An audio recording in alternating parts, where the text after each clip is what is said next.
ভোলার সদর ও লালমোহন উপজেলায় পানিতে ডুবে ৩ শিশু মারা গেছে। নরসিংদীর পলাশ উপজেলার ঘোড়াশালে দুর্বৃত্তদের গুলিতে আহসান উল্লাহ আসান নামের এক গাড়ি চালক নিহত হয়েছেন।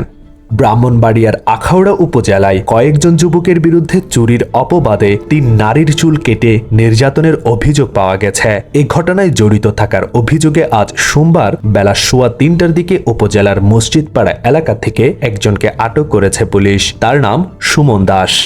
লক্ষ্মীপুরের রায়পুর উপজেলার উত্তর চরবংশী ইউনিয়নে বিএনপির দুপক্ষের সংঘর্ষের ঘটনায় আহত হয়ে চিকিৎসাধীন এক ব্যক্তি মারা গেছেন। আজ সোমবার বেলা ১:৩০টার দিকে ঢাকার একটি হাসপাতালে মারা যান তিনি। এই নিয়ে সংঘর্ষের ঘটনায় দুজনের মৃত্যু হল।